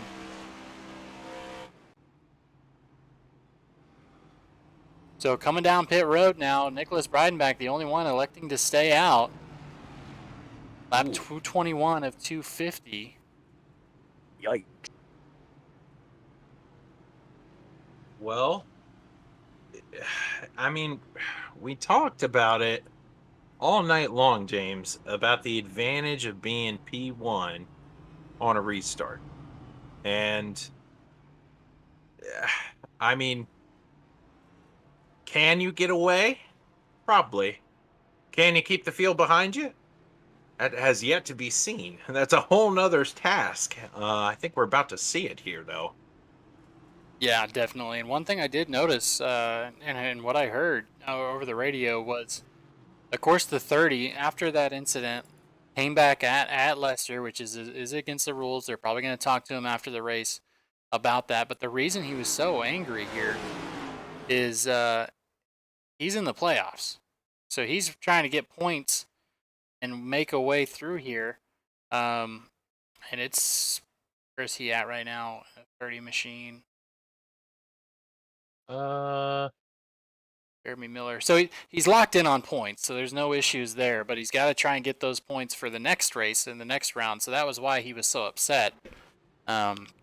Moving up there. But luckily, I think they got that calmed down. They're going to move on here. You know what? In the driver's go ahead. chat, they're asking for the 18 get DQ'd as well. So certainly a couple drivers here are not happy with what transpired on the racetrack. Sometimes that's just racing, boys, but hey, you got to respect those playoff drivers, right? Yeah, I mean, and that's the thing about it. You're here to race, right? But as well as if you're in those mid-packs, who you decide to race hard is really going to come into play later on, because it's a long race. It's a long race. It's a long season. You don't want to get too much involved. But the green flag is out here. Cossey and Murray get rocking 1 and 2. Then we got Joe Stafford and RJ Root battling, a couple playoff drivers. Going to throw up the tower. That way you can see who is in the playoffs and who is working towards that. Nolan Hodgson, one of those. He's trying to work his way up into the points. Austin Story in a bad position after he's had some bad luck. Look through and watch those replays. It was no bueno for him. And then Jeremy Miller trying to fight his way back up to the back end of the 18, I'm sure. Oh, it's gonna be interesting. It's it's kind of like ice cream and apple pie, kind of like snowflakes and Christmas. Tempers and Bristol, they go together. The beautiful pairing they are. Definitely. And Lester's so fast on the short run, it's going to be hard to get up there. But Alex Murray just put down the fastest lap of the race again, a 14.71. That's a tenth faster than anyone else on this track at their best. Holy smokes. That 88's going to have his hands full here in just a moment. But if we've learned anything tonight, it's that Causey can't hang on that high line. Another battle, of course, we are glued to is that 18 falling back through the field. Might be a little payback coming his way. Definitely. He's Nolan Hodgson. He's working his way through. Stafford's ahead. He's got about a 0.8 second gap to the leaders, battling it out, Cossey and Murray. And then on the little battle here, the 30th and the 23 of Austin Story. Wow. This is for 7th.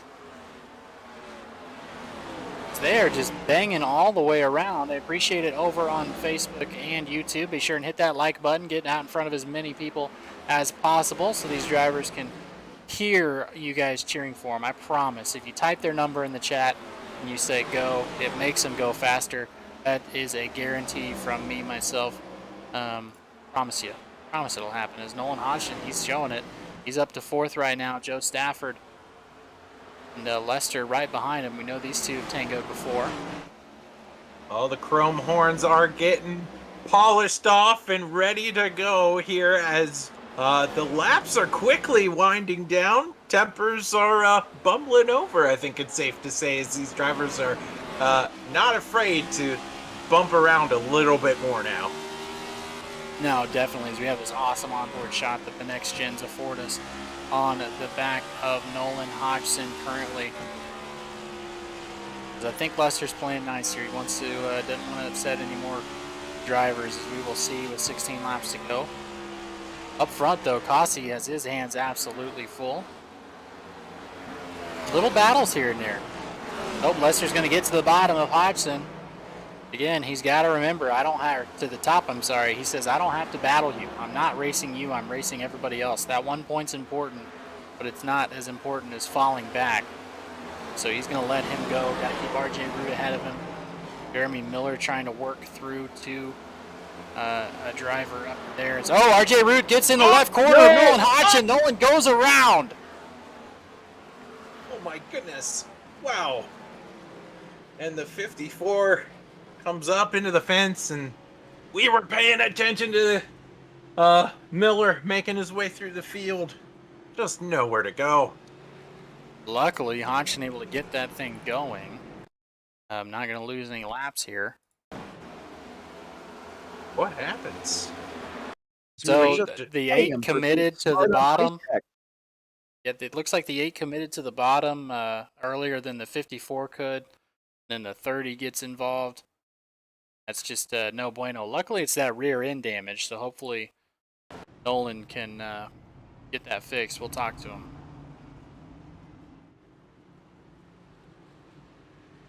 Yeah, certainly that could have been a lot worse. We were just talking about him, almost applauding him, if you will, for being smart on the racetrack, picking his battles, if you will, and then happens to get caught up in some melee out there on the racetrack. Inside of almost 240 laps to go, almost disastrous, if you ask me, boys. Yeah, luckily right now there's only 14 cars on the lead lap. One of those that's back that he has to pass in points, Randy Spivey.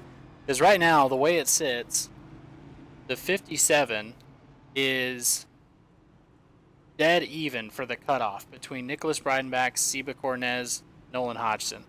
As long as Randy Spivey, Austin Story, and Chris Claude, Charles Eaton, a couple of those guys, as long as they don't have great races, he's going to have the opportunity to go forward here. And he's already, I know Seba is now up to 3rd, but he did not come down pit road last time around. So a couple guys staying out here. But he just has to keep getting those points. Him and Nicholas Breidenbach, this is going to be a huge battle to see, because they're both on that cutoff line, and the way Austin Story is racing, if Austin gets up to the front here, it does not spell good news for Breidenbach and Hodgson. Now, all the while, right, we neglect to really talk about the fact that we've seen some dominance tonight out of non-playoff drivers, and there are so many stories going on in the playoffs, right? And these drivers, they got a lot to fight for. But I think what needs to be said, right, is these drivers, Lester, Causey, who are outside of the playoffs, they have raced so well tonight. It can be demoralizing not being in the run for the championship, but you still got to go and chase wins. That's what we're seeing out of these two tonight. Yeah, definitely. And speaking of, I mean, Lester and Causey, they're up there. Randy Belk, he has decided to stay out. Yeah, go chase that win. Yeah, let's go. Gonna gamble. He's got the restart, and he's in a Chevy, so an advantage there on manufacturer, right? Plus we've seen how important clean air is here at Bristol tonight. This next-gen car, really aero-sensitive. I like the 89's decision. Go back, you're going to be under 7 laps to go, it looks like, when we go back green here. 57 might be putting himself for prime time during the nighttime right here at Bristol. Yeah, definitely going to have the button. We've talked about that. So important as well. So Belk, Stafford, Causey, Lester, and Murray, your top 5. Alex Murray holds the fastest lap of the race. He decided to just come down pit road. Those top, Randy Belk is the only one who did not take tires this last time around. So that's definitely going to play a factor, as that Ford Fusion pace car going to drop down to the bottom as we get moving here. Green flag is out. Randy Belk gets it going. Stafford and Lester moving side by side straight into it as Lester's moving on the bottom trying to get by. Stafford has the speed advantage. That's going to put Belk in the middle, 3 wide. He's going to get touched by the 18. And he's into the fence. 89 goes around. on the hood of RJ Root. Oh, and they... Oh, there's more the damage to come. Cautions, breeding cautions here late at the Great Coliseum, but just, that's the gamble, right? When you say that word, you imply risk.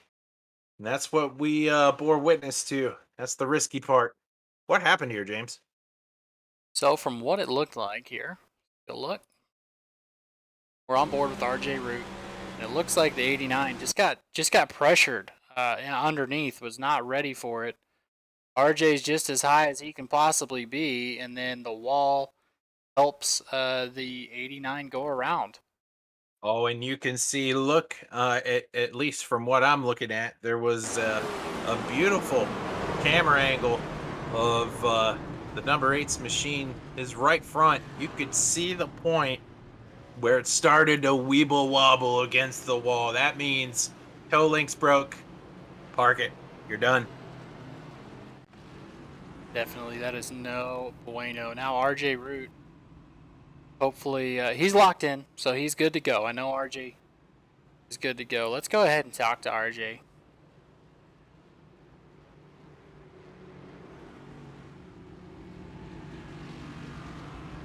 There we go. We got RJ Root, man. Are they going to be able to fix that machine? No, we got a broken toe link. We'll be out for at least 8 minutes. Definitely. Well, I mean, the way it's going, you might have enough time to get back out there. But, hey, the good news is, from my math, you are more than locked in to the next round. So, are you going to remember some of the driving you've seen here today? Yeah, I mean, when you get taken out by the same person 2 races in the same round, I mean, you're gonna remember that kind of stuff. But I mean, I guess you can't fix it. So Definitely. I know moving forward, there's a lot of wiggle room now. The metal is kind of meeting the fire here coming up in the next coming weeks. So, what's your strategy going to be for the round of 12? I guess actually practice, so I don't have to deal with the squirrels. I mean, that's what it all comes down to. You can't. You have to be in the top 4 or you're gonna get wrecked. I mean, that's how it is week in and week out. It's getting pretty sad. Yeah, I know, especially here short track racing, that's the round, what the round of 16 was categorized as. But RJ, hopefully we'll get you in there next week at Texas. I know you're very strong at Texas. Or can you tell me who you got on the car? Who's going to help you there? I really like to thank Klipsch for being our primary sponsor for at least the next year. Got to thank Burnt Rubber Media, BD Technology, Shamrock Auto Care, and Race and Rehab for helping us out as much as they can. And I got to thank Prodigy Esports for giving us fast machines to run up front. Definitely. Well, RJ, good luck moving forward next week at Texas, and hopefully we'll talk to you after a podium there. Thank you. That was RJ Root, and just like everybody else, like every other driver that has got causing incidents, just dejected as well you can guess. But we are headed to overtime, it looks like. Zach, tell me about overtime. Okay, well, there are some things you need to know about NASCAR overtime for anybody who's new to watching. We're going to go around this thing one time. If we get the white flag, it's all good. Next flag ends it. If they don't get the white flag after one green flag lap, we'll rack them up again and get them going as the restart is underway here at Bristol. Everybody gets rolling here. Joe Stafford. Oh! Joseph Cossey gets turned. They keep it going. For now. Everybody going for now. He's got some high damage there. White flag is out. Hopefully that's not going to affect it. Lester in second. Murray in third. Hodgson has worked himself back up to fourth, right next to Austin Story. As Alex Murray turns Joseph Lester. Wow. That's going to get Hodgson second and Austin Story third. Nicholas Breidenbach coming in third or fourth. Josh Ward in fifth. That is going to be huge for the points as Lester comes around in 11th. Wow. Well, the field knew what Joseph Lester was doing those last 30 laps, and they weren't going to let him get away. Wow. That was some crazy payback happening in the last about, I don't know, 3/4 of a lap. I mean, folks were on top of each other. I mean, he was just straight fixated to the bumper of that man's vehicle. You might as well throw up a howitzer in there. And then very reminiscent of shades of Dale Earnhardt and Terry Labonte there coming down to the flag. Good God. And there you see there's the 18's blocking on the 40's not having it. Besides, you know what? You're going around. I'm locked into the next round. Let's shake things up in the points. And you hate it for the guys in the back, right? They just, it's been a long race, just want to bring the car home, drive it down pit road, park it. Again, we talked about how blind these corners are, and you're not expecting that, especially out of drivers that are second and third on the racetrack. But how about Joe Stafford? Yeah, Joe Stafford, hopefully I didn't miss the burnout there. There he goes. Gonna do the backwards lap, the parade lap around here at Bristol. After getting the win, it was elusive. It's been a while, kind of a little bit of a drought there for Stafford. But luckily, he was in 6th place, so he needed a good points night. Last win came, let me see here. Last win came in March at Atlanta, so definitely earned here for him. So let's go ahead and bring in Joe Stafford. Joe Stafford, the 2021 season champ. Last win in March. How's it feel to come in here and get another one? Oh man, it's been a long time coming.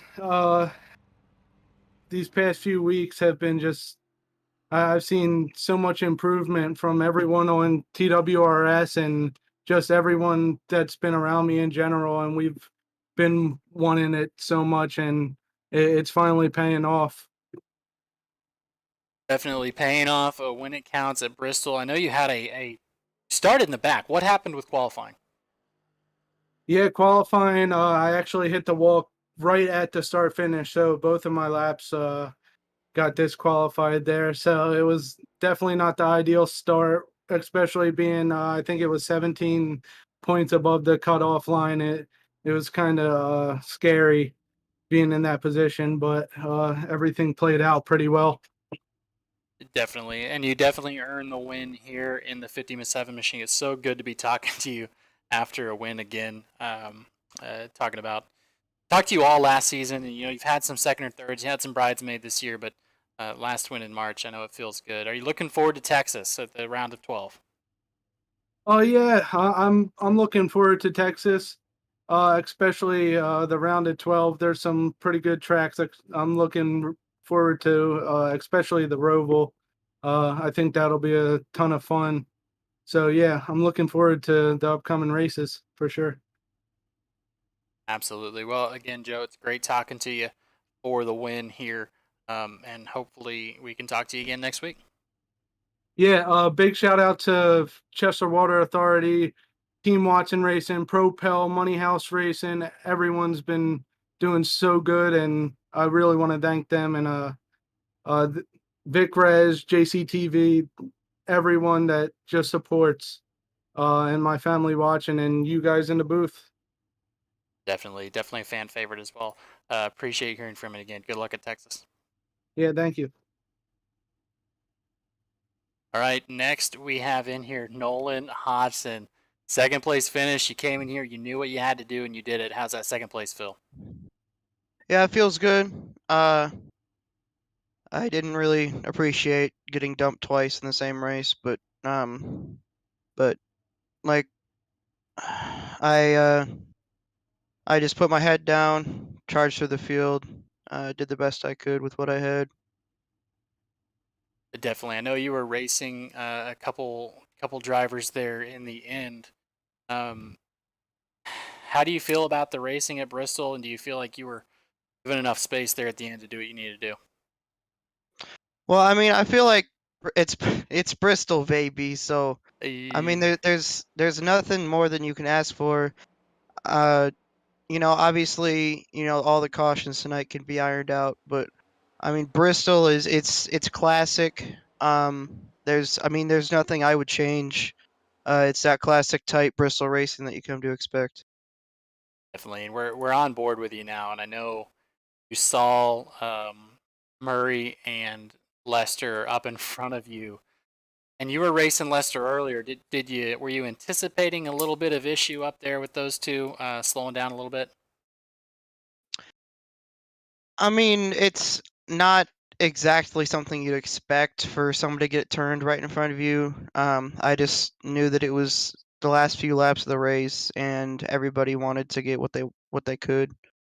Um, it, short track racing, I guess. Not exactly happy that one of my teammates got dumped, but I guess we have to move on for next week. Definitely. Well, Nolan, who you got on the car? Who helped you get here today? I know your fan section in the YouTube chat is wanting to hear from you. Yeah, Money House Racing. Leo has been, behind the whole team this entire way, always supporting us throughout the race, helping us out if need be. My parents, they watch the streams and they support me. They allow me to do all this crazy stuff you see me do on Sunday nights. And then my grandparents, sometimes they watch the streams when they're able to.